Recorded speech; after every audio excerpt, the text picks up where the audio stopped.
Okay, we're gonna hit chapter 13. I know I always tell you that these are going to be relatively short. This one actually is. I only have 11 slides.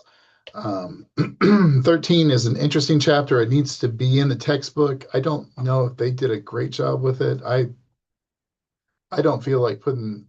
Normally, I attack 12 and 13 together in a different way, but we're gonna separate them here for this course. And so, the Second Great Awakening happens.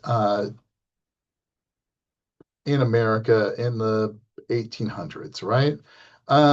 If you go back to the founding of America and you go back to the Puritans that are going to come over, the Puritans all believe in this idea of predestination, in which only certain people can be saved, and God selects those people beforehand, and you never really know if you're saved or not before you die and you go to heaven. The Second Great Awakening, and that's part of this Great Awakening movement that happens in England and comes over to America, and this religious awakening, right? The Second Great Awakening is going to be much more about like oh, these ideas of being born again. Typically, if you think about like evangelical Christians today, they talk about being born again. Like, I was a sinner and I had sin, and then I found God. Then I found God in Jesus, and I was baptized and I was washed clean of my sins. Right? So man is a sinner, and he chooses to turn away from sin and to be born again in Christ. And so ultimately, salvation is a choice. It's not a predestination. Anybody can be saved. Anybody can be saved at any point in their life. And so historians are going to look at this Second Great Awakening and the spread of religion into the American frontier.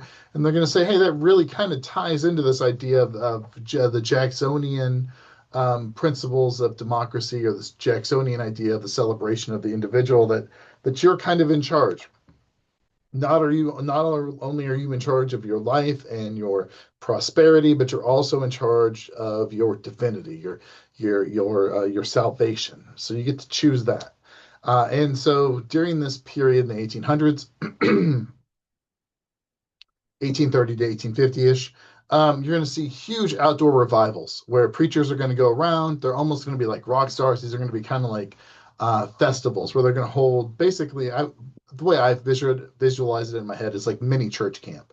You go and they're going to have sermons in the morning, and then sermons in the afternoon, and a sermon in the evening, and there'll be some social events in between that are going to kind of bring people in to do that.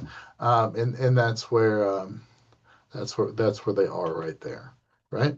And so the movement kind of starts out in the West, which is, you would think it would start in the East and go West, but the population of the West is so spread out, and so these revivals start to happen in the West, in Kentucky and Tennessee or Ohio or Indiana or whatever, and you start to become there, and then you start to see this idea of millennialism, in which this is the idea that you can build the kingdom of God on earth. And so, like, just like the Puritans wanted to come to Plymouth or Massachusetts and create this city on top of the hill for the whole for the whole world to see.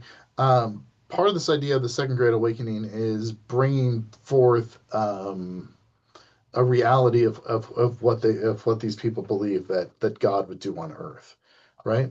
And so, church membership is going to double during this time. The American Bible Society is going to be founded, and their Bibles are going to go out, and a lot of people this is going to be the one book they have in their home. And so in the 1800s, Bibles are wildly popular. People are going to do that. Traveling ministers are going to bring their message to those outside of town, into the wilderness, into the frontiers. They're also going to go into the South and travel into bring their messages to those that are enslaved. And so you're going to see the spread of Christianity during that time frame. You're also going to see the birth of what the book is going to refer to as religious utopian societies. And so these are going to be groups of people that are going to share the same religion and are going to live in the same area, and work to create that idea of God's vision of the world on earth. The first one the book talks about is the Shakers. They're founded by Ann Lee in New York. Ann Lee is obviously a female, and she preaches the equality of gender, that God created both man and female. And one of the interesting things about the Shakers is that they put a prohibition on sex. Like they wanted everyone to live a chaste life because Anne saw sex as a conflict between men and women. I don't know a ton about the Shakers, and yeah, they seem like kind of an interesting. They seem like kind of an interesting group. I don't know how you would go out normally, how you would go out and recruit people to join, to rejoin your group if you're going to take away, the take away sex. Mormons are going to be probably the most successful of these utopian societies. They're going to be the ones that are still around today. Of course, the Mormons are founded by Joseph Smith, who's, according to Mormon church teachings, he's visited by the angel Gabriel and shown special tablets that contained an additional testimony of of the gospel, that after Jesus died, he came to the New World, and or even like I think one of the tribes of Israel came, one of the missing tribes of Israel came to the New World, right? And so he writes this new Book of Mormon. He organizes a church. And he's trying to organize everybody to create what he's going to see again as a new Jerusalem, a new God's way on earth. He moves west to Ohio, doesn't fit in there, then moves to Illinois, has problems there, but then back to Ohio. I'm sorry, it should be Missouri. Then moves to Missouri, and then ultimately ends up in Utah, uh, in the Salt Lake area, where which is still the heart of the Mormon Church today. All right. During this time frame, you're also going to see temperance come about. The 1800s, there's the start of people that start to argue for the fact that people should stop drinking, or at least stop drinking whiskey or hard alcohol. Right? You see the birth of the teetotalism teetotalism movement, in which you're going to be totally abstinent of alcohol, no beer, no nothing. And basically, the argument behind this is that if you give up working or give up drinking, the world's going to be a better place for women and children, because of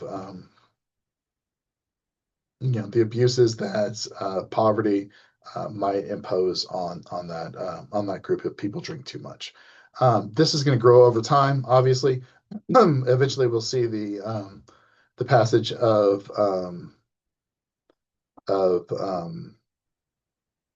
the temperance movement and prohibition, and then the repeal of that.